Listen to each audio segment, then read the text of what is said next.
सहनाववतु सहनौ भुनक्तु सह वीर्यं करवावहै तेजस्विनावधीतमस्तु मा विद्विषावहै। ॐ शान्ति शान्ति शान्तिः। अखण्डमण्डलाकारं व्याप्तं येन चराचरं तत्पदं दर्शितं येन तस्मै श्रीगुरवे नमः। अज्ञानतिमिरान्धस्य ज्ञानाञ्जनशलाकया चक्षुरुन्मीलितं येन तस्मै श्रीगुरवे नमः। गुरुर्ब्रह्मा गुरुर्विष्णु गुरुर्देवो महेश्वरः गुरुरेव परं ब्रह्म तस्मै श्रीगुरवे नमः।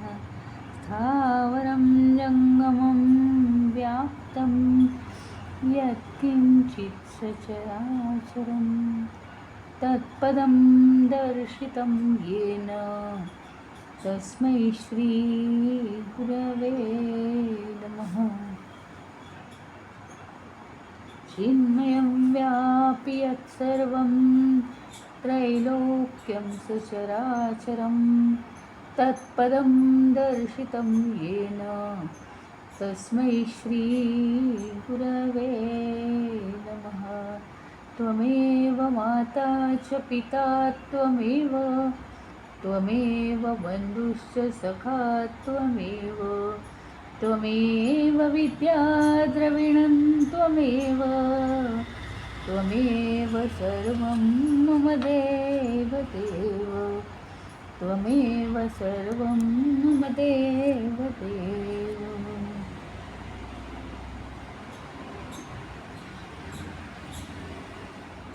कालचं आपण सगळं ऐकलं की जरी विविध रूपं दिसत असली तरी त्याच्या मुळाशी काय असतं? त्याच्या मुळाशी परब्रह्मच असतं आणि त्या अव्यक्तापासूनच व्यक्त निर्माण झालेलं आहे. पुढे म्हणतात यद वैतन सुकृतं रसो वै सहा रसा ये वायं लब्ध्वानंदी भवति को हेवान्यात् कहा प्राण्यात् यदेश आकाश आनंदो न स्यात् एष होवानंद याति। यद वै तत्सुकृतम। सुकृतम म्हणजे स्वतःहून निर्माण होणं, जे स्वयंनिर्मित आहे. रसहा वैसहा, ते कसं आहे? ते आहे आनंदमय, रसमय. रसम ही एव अयम लब्ध्वा आनंदी भवती. आणि केवळ हा आनंद मिळतो, हा रस मिळतो आपल्याला परमतत्वाचा, म्हणूनच आपण आनंदी होतो. यत एषः आकाशे आनंदः न स्यात्. आकाश म्हणजे रिकामी जागा. जर हा आनंद हृदयामध्ये आला नसता तर काय झालं असतं? कहाही एव अन्यात कहा प्राण्यात. प्राण म्हणजे श्वास. तर कोणी श्वासच घेतला नसता किंवा उच्छ्वास सुद्धा टाकला नसता. एषः हि एव आनंदयती. आणि हे ब्रह्मच केवळ आपल्याला आनंद देतं. म्हणजे काय? अगदी सुरुवातीला आपण हे मंत्र पाहिले होते की मग नक्की काय महत्त्वाचं आहे, नक्की काय महत्त्वाचं आहे आपल्या देहामधलं. तर देह हा तर स्थूल आहे, मग त्याच्यापेक्षा मन महत्त्वाचं आहे. मन आणि बुद्धी हे काय आहे तर ते राहतं. मन आणि बुद्धी शिल्लक राहतं, म्हणजे ते सूक्ष्म शरीर आहे. मग त्याच्यापेक्षा सुद्धा महत्त्वाचं काय आहे तर केवळ प्राण म्हणजे श्वास शरीरात असेल तरच मन, बुद्धी, देह सगळे चालणार. हेही आपण पाहिलं होतं. पण आश्चर्यजनक गोष्ट ही आहे की तो जो प्राण आहे, जो श्वास आहे आपला, तो सुद्धा केव्हा चालू शकतो. आपला गैरसमज होतो. आपल्याला वाटतं मनुष्य गेला म्हणजे श्वास बंद पडला असं वाटतं. पण नेमकं काय होतं तर ज्यावेळी चैतन्य त्या शरीराला सोडून जातं तेव्हा श्वासनलिका काम करेनाशी होते. त्या श्वासाच्या मार्गातून श्वास खालीवर जात नाही. प्रत्येक गोष्ट आपली प्रकाशित करण्याचं काम किंवा ती हालचाल घडवून आणण्याचं काम चैतन्य करतं. हे सगळ्यात महत्त्वाचं आहे. आणि माणसाला वाटतं हा श्वास चालला आहे म्हणून सगळं चाललं आहे. तसं नाही आहे ते. हा श्वासही या शरीर मनबुद्धीप्रमाणेच श्वास आहे. श्वास हा काय आहे? सूक्ष्म आहे. हो, श्वास हा सूक्ष्म आहे, बरोबर आहे, मान्य आहे. अन्नमय शरीर, मनोमय शरीर, अन्नमय शरीरानंतर प्राणमय शरीर आहे. मग मनोमय आणि विज्ञानमय आहे. मान्य आहे की तो सूक्ष्म आहे, पण तरी सुद्धा श्वास म्हणजे वायू. या शरीरामध्ये पंचमहाभूतांची निर्मिती केली आहे. कारण सगळं विश्वसुद्धा पंचमहाभूतात्मक आहे. काय आहे की समजा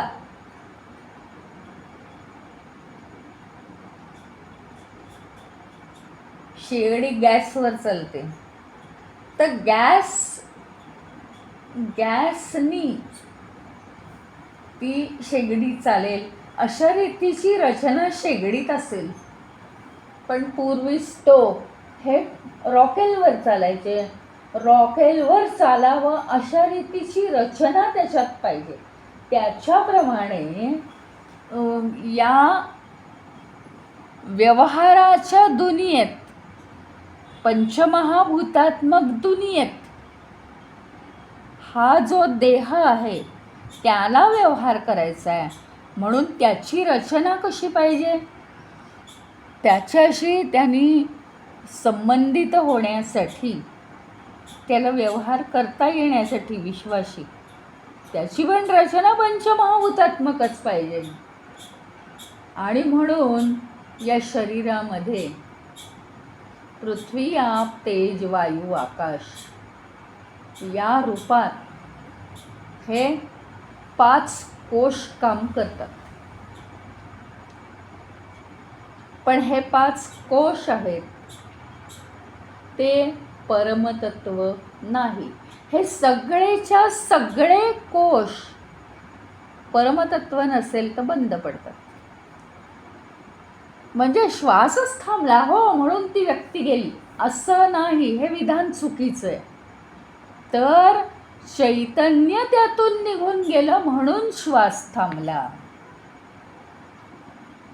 हे सगळ्यात महत्त्वाचं, हे सगळ्यात महत्त्वाचं. म्हणजे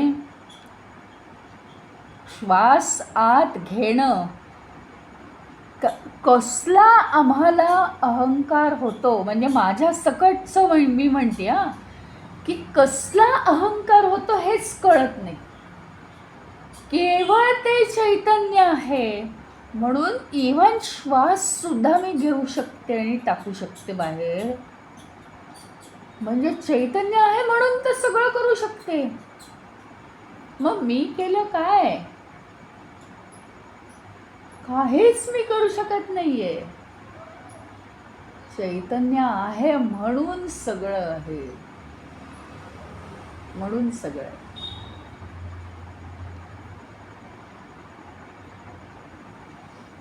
फार महत्त्वाची गोष्ट आहे ही जर कळली तर अहंकाराचं काही कामच नाही आहे कुठेच, आणि त्याला वेगळे काही एक्सरसाइज करण्याची गरज पण नाही आहे. काय आहे ह्याच्यात दोन गोष्टी सांगितल्यात. एक श्वासाची गोष्ट सांगितली, ती मी तुम्हाला सांगितली. आता ते काय म्हणतात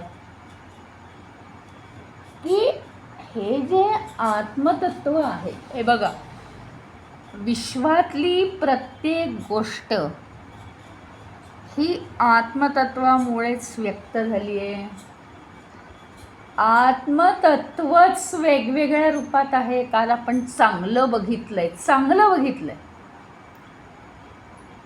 की पाणी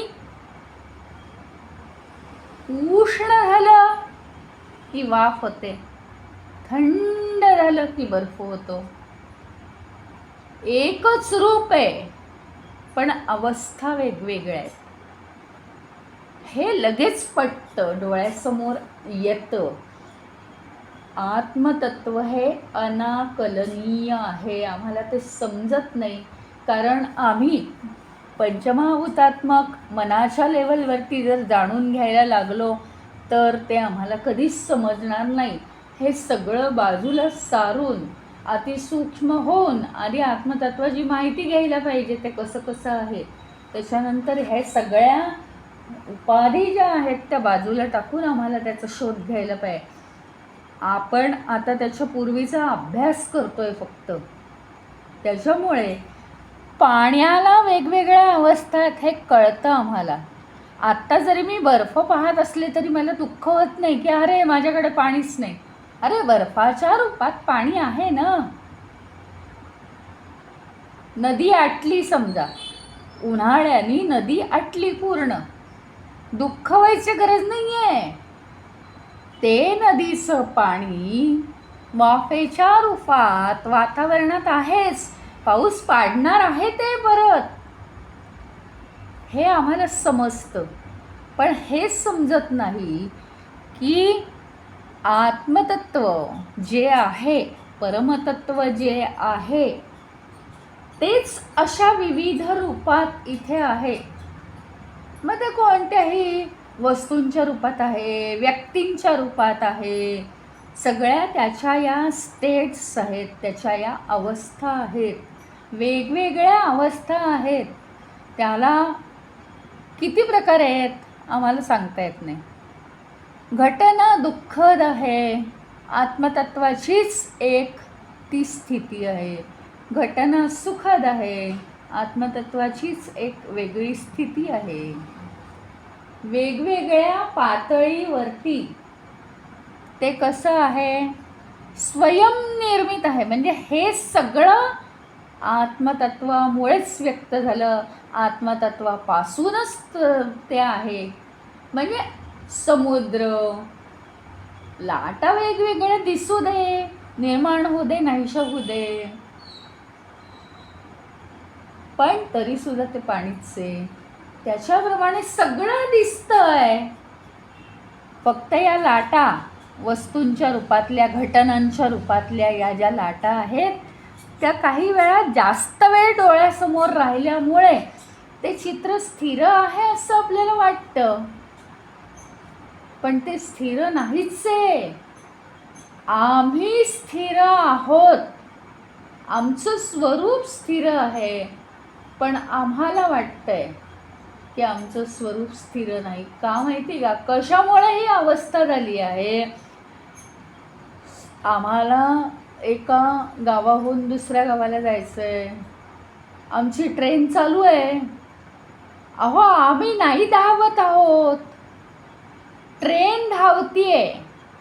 त्या ट्रेनमुळे आम्हाला गती आली आहे असं वाटतंय, फक्त आम्हाला गती नाही. या दुनियेमध्ये सगळं चराचर विश्व जे आहे, त्या विश्वामध्ये प्रत्येक गोष्टीत परिवर्तन होत आहे, बदल होत आहेत. ट्रेन जात असताना तिचा रस्ता सारखा बदलतोय.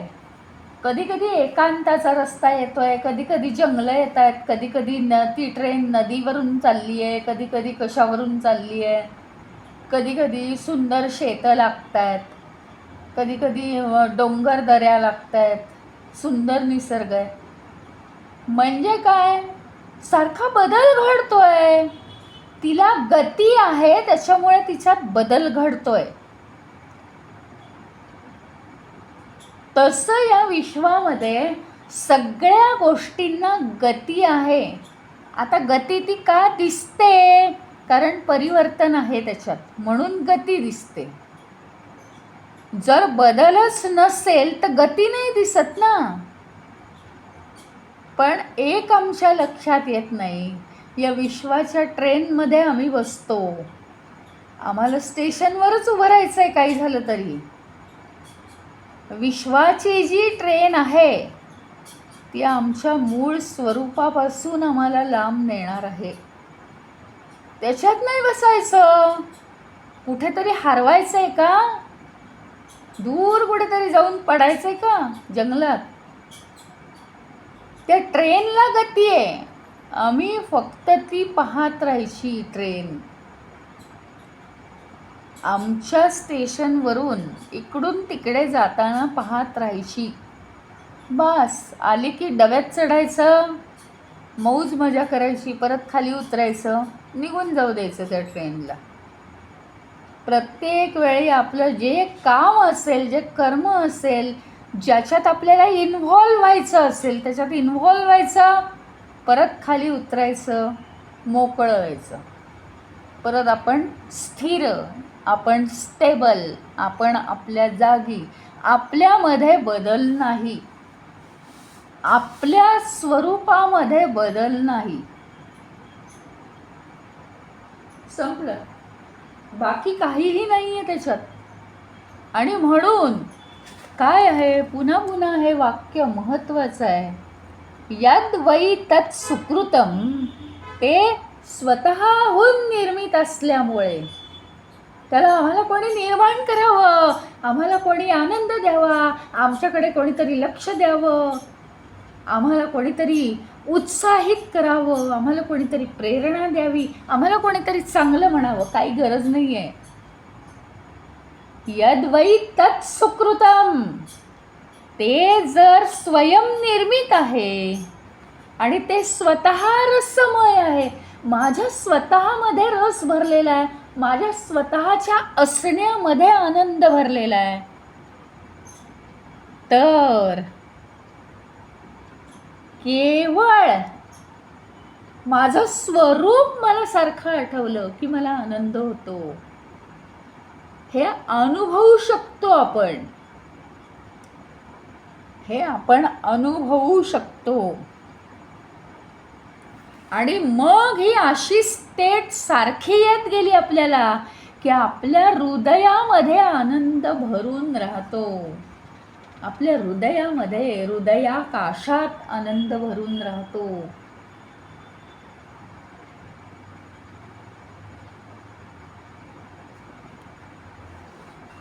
आणि खरोखरी सारखं आमच्यामध्ये, आम्हाला पेट्रोल भरायची गरज नाही आहे. आम्ही स्वयंचलित आहोत.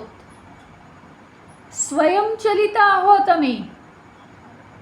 ना चार्ज करण्याची गरज, ना पेट्रोल, ना डिझेल, ना गॅस. आम्हाला चालण्यासाठी कशाचीही गरज नाही आहे. स्वयंचलित. बस. प्रेरणायुक्त आम्ही आहोत. प्रेरणामय आम्ही आहोत. आम्हाला कोणाच्या प्रेरणेची गरज नाही आहे. भाग थोडासा हा सूक्ष्म आहे, विचार करण्यासारखा आहे. संपूर्ण त्या मंत्राच्या 4 ओळीत सगळं सांगितलेलं आहे. जर ते स्वतः आत्मतत्व रसमय आहे, स्वतः ते स्वयंभूव आहे. म्हणजे स्वयंभूव म्हणजे स्वतः हून निर्माण झालेलं आहे. त्याला कोणी निर्माण करू शकत नाही. तुम्ही जर म्हटलात तर विश्वातल्या सगळ्या गोष्टी त्याच्याच पासून निर्माण झालेल्या आहेत. पुन्हा वेगळा अर्थ घेऊ नका आणि कंटिन्युअसली तुम्ही हे ऐकाल ना तर तुम्हाला त्याचा रेफरन्स लागेल. नाही तर म्हणाल की त्याच्यापासून म्हणजे काय, की लोखंडापासून लोखंड, चांदीपासून चांदी, असं नाही. पुन्हा तेच स्टेट वेगवेगळे आहेत पण मूळ तेच आहे. तेच आत्मतत्व आहे पण वेगवेगळ्या स्टेट्समध्ये ते आपल्याला दिसतं. वेगवेगळ्या स्थिती अवस्थांमध्ये ते आपल्याला दिसतं. त्या अवस्थांमध्ये लक्ष घालण्याची काही एक गरज नाही. त्याचं मूळ माहिती असलं की झालं. कालही सांगितलं होतं की दागिने खूप आहेत. अहो करायचंय काय? एकूण किती तोळे सोनं आहे माझ्या नशिबाला हे बघायचं आहे मला. बाकी काही नाही. म्हणजे तेच महत्त्वाचं ना. दागिने आहेत. आता हे दागिने दिसत आहेत आम्हाला. ते दागिने आहेत म्हणून काय ते कथिलाचे दागिने होतात का? नाही. ते सोन्यापासूनच बनलेले आहेत. या वाक्यातच सगळं दडलेलं आहे. बोलण्याचा अर्थ बघा समजतोय का? एका सोन्यापासून वेगवेगळे दागिने झाले. ते दागिने बनले म्हणून ते कथिलाचे बनलेत का? दागिने दिसत आहेत हे खरं आहे, खोटं नाही. अनुभवतोय आपण दागिने आहेत. पण दागिने आहेत म्हणजे सोनं नाही असं होतं का? हे विधान जेवढं खरं आहे तेवढंच हे विधान खरं आहे की विश्वामध्ये आम्हाला वस्तू दिसतात त्या खोट्या आहेत का? नाही. त्या खोट्या नाही. पण कशापासून त्या व्यक्त झाल्या आहेत? आत्मतत्वापासून. म्हणजे सगळं काही आत्मतत्व आहे. ज्याप्रमाणे एकाच सोन्याचे सगळे दागिने आहेत, मग ते कोणत्याही स्थितीत असो, त्याप्रमाणे या विश्वामध्ये कोणत्याही स्थितीत काहीही असो पण ते एकाच आत्मतत्वापासून बनलेलं आहे. परत इथे मटेरियलचा प्रश्न येतच नाही. स्टेट अवस्थेचा प्रश्न येतो. आम्हाला ती दृष्टी यायला पाहिजे. आणखीन एक सोपं उदाहरण सांगायचं म्हणजे सायन्स म्हणतो आपण.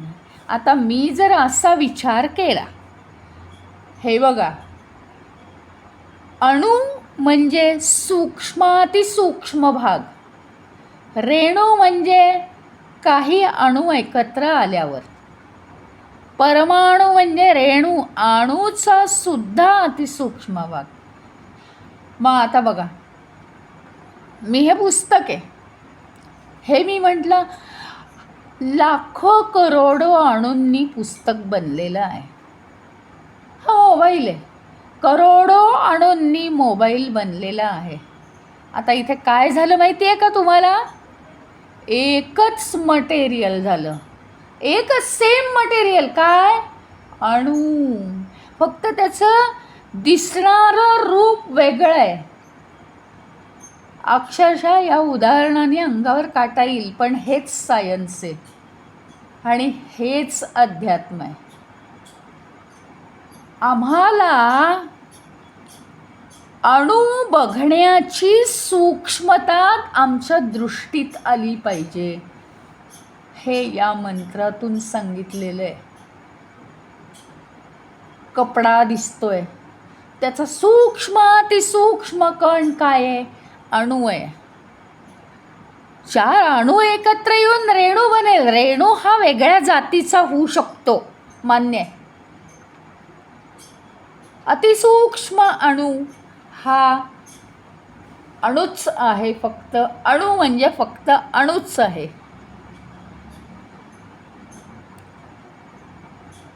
ही जर दृष्टी आली तर सगळीकडे आत्मतत्व बघता येईल. व्यक्तीमध्ये कुणाला परमेश्वर बघणं सोपं जाईल. एखादा सायन्सचा विद्यार्थी असेल तर व्यक्तीमध्ये त्याला फक्त अणू, दुसरं काहीही दिसणार नाही. म्हणजे मी जर प्रॅक्टिस केली तर मला हे कपाट नाही दिसत आहे, नुसते अणू अणू अणू अणू दिसत आहेत. नुसते सगळीकडे बारीक बारीक अणू, बस बाकी काही दिसत नाही. असं काहीही दिसू दे, पण त्याच्या मुळाशी आत्मतत्वच आहे हे सांगण्याचा इथे प्रयत्न केलेला आहे. आणखीन काहीही ह्याच्यात सांगितलेलं नाही.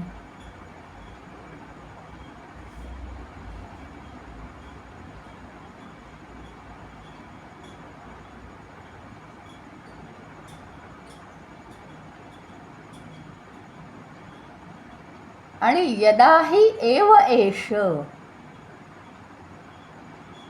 जेव्हा खरोखर हा आत्मा आहे, एतस्मिन् अदृश्ये अनात्मेय अनिरुक्ते अनिलयते, हा अदृश्य शरीररहित,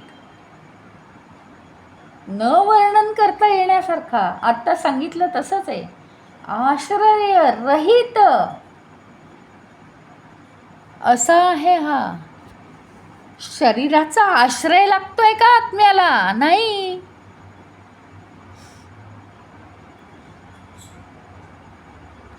शरीर रहित. आम्ही आत्मा कुठे शोधतो माहिती आहे का? काय खूपच हे आहे ना, काय म्हणतात त्याला, स्थूल शरीरामध्ये राहिल्यामुळे आमची विचार करण्याची पातळी स्थूल आहे, म्हणून आम्ही शरीरावर आत्मा शोधत राहतो. शरीरात आत्मा आहे का? हृदयात आत्मा आहे का? ज्या हृदयाचं ऑपरेशन करतो त्या हृदयात आत्मा आहे का? असं आम्ही बघत राहतो. पण आमचे जे भाव असतात ते भाव काय शरीरात असतात का? त्याला स्थान नाही आहे, त्याला आश्रयाची गरज नाही आहे. हे जर समजलं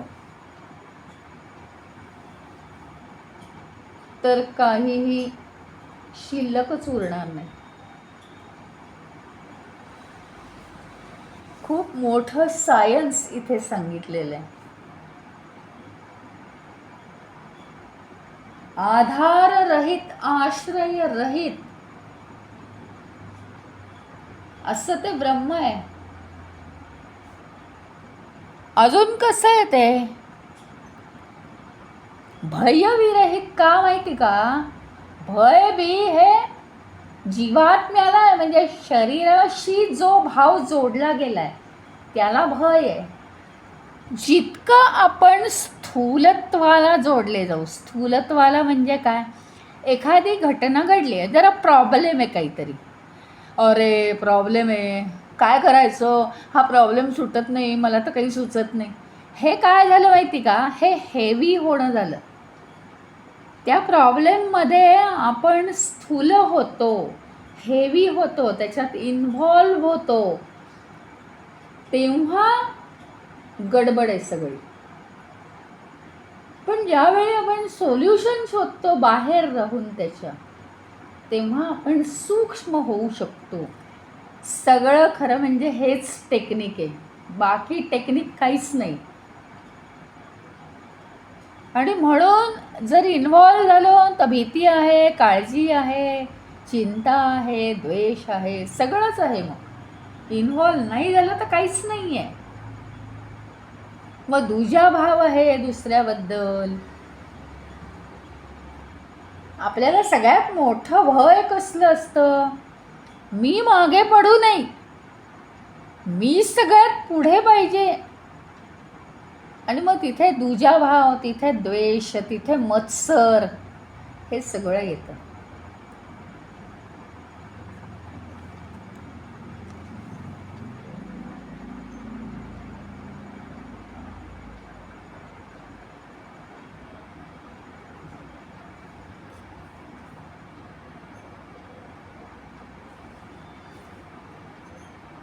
काय आहे याच्यातनं एवढंच सांगितलं आहे, परत परत परत परत तेच सांगितलं आहे की सूर्याचं प्रतिबिंब म्हणजे हे उदाहरण आहे.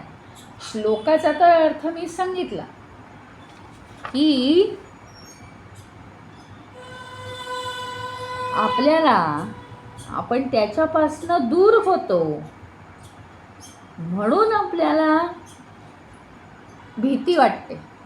पण ते कसं आहे, आत्मतत्व तर भयरहित आहे, आधाररहित आहे, आश्रयरहित आहे.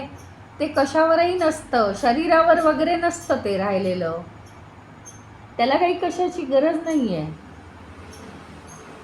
आणि जेव्हा ते नसतं तेव्हा सगळ्या दुजाभाव वगैरे भावना येतात. याला एक आपण उदाहरण घेऊ शकतो की सूर्याचं जे प्रतिबिंब आहे, ते प्रतिबिंब कसं आहे, सूर्याचं प्रतिबिंब कसं पडतं असं जर म्हटलं तर, सूर्याचं प्रतिबिंब कसं पडतं, चांगलं पडतं का वाईट पडतं, काही नाही. सूर्याचं प्रतिबिंब हे सूर्याच्या प्रकाशाप्रमाणे पडतं, सूर्याप्रमाणे पडतं. प्रतिबिंब हे त्या वस्तूप्रमाणे पडतं की नाही, मग ते चांगलं आणि वाईट असू शकत नाही. चांगलं आणि वाईट ते असू शकत नाही. म्हणजे सूर्याचं प्रतिबिंब चांगलं किंवा वाईट होण्याचं कारण काय आहे, ज्या पृष्ठभागावरती ते प्रतिबिंब आपण बघतो आहोत, तो पृष्ठभाग कसा आहे.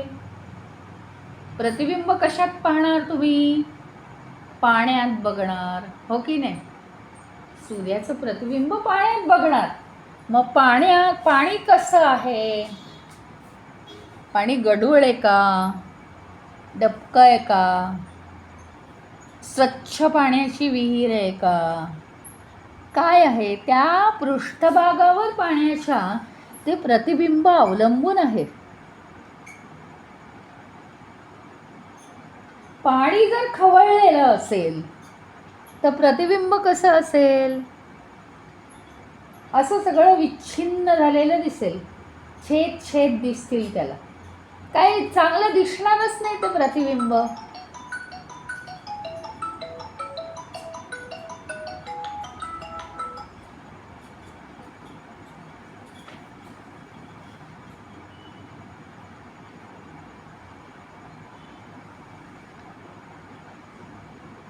आणि पाणी जर गढूळ असेल तर प्रतिबिंब गढूळ दिसेल. आकाशातला सूर्य काही गढूळ नाही ना झालेला.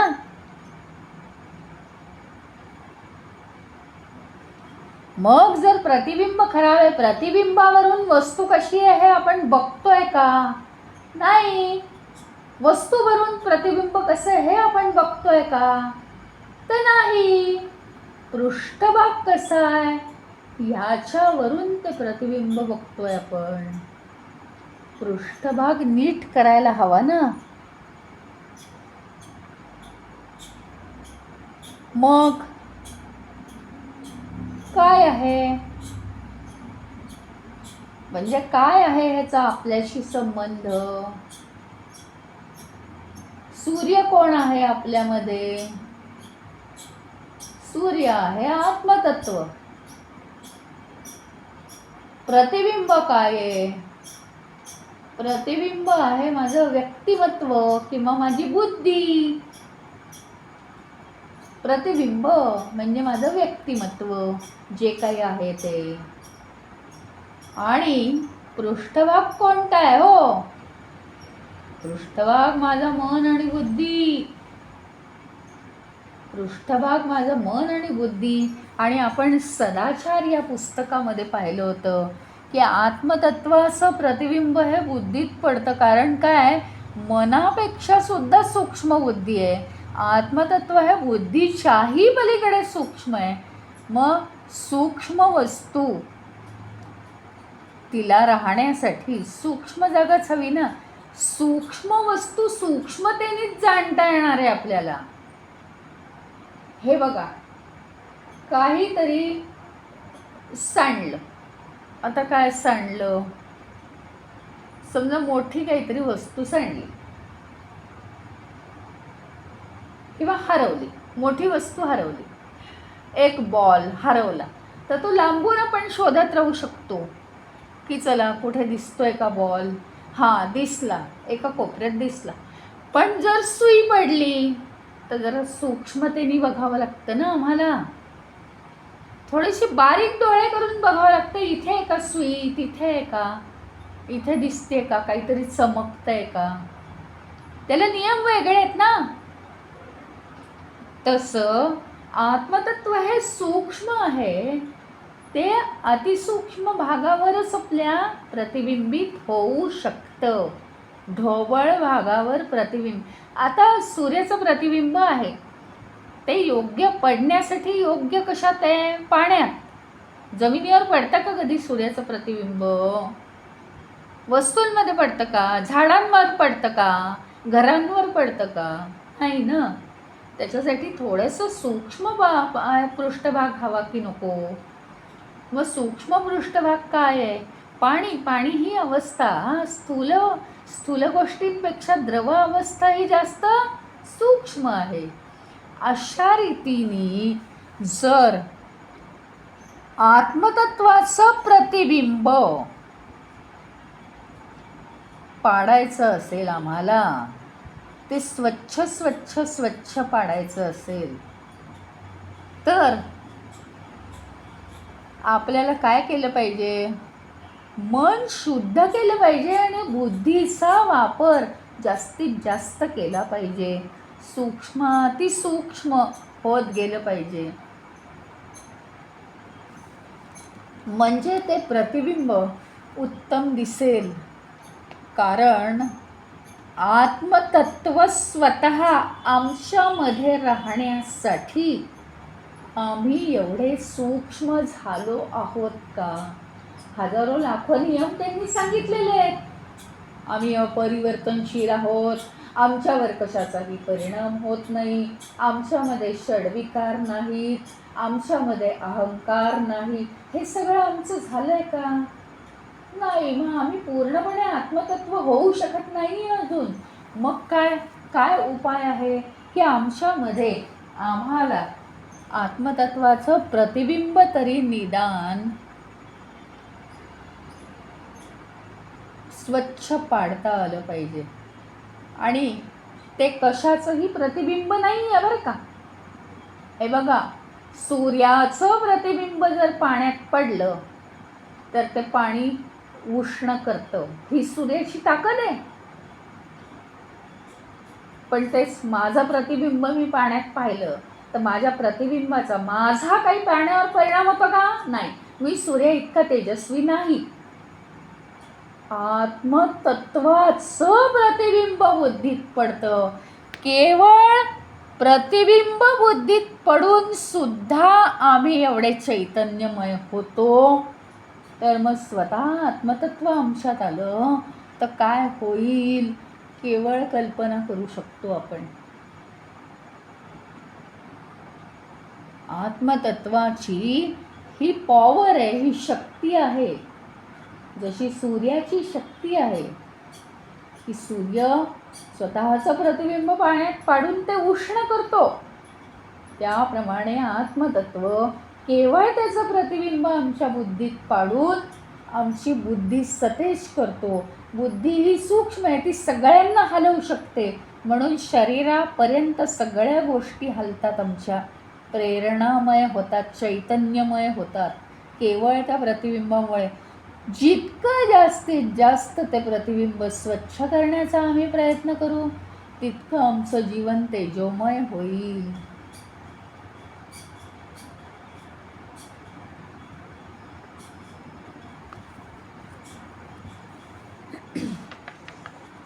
इथे आज हा 7वा अनुवाक समाप्त झालेला आहे.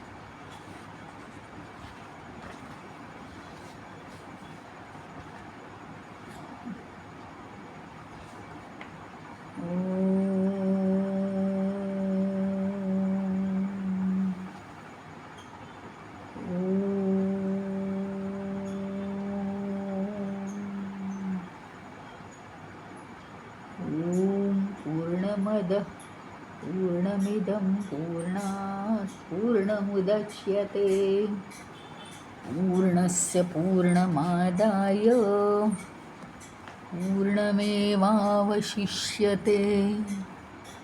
ॐ शान्ति शान्ति शान्तिः. हरि ओम श्री गुरुभ्यो नमः. हरि ओम.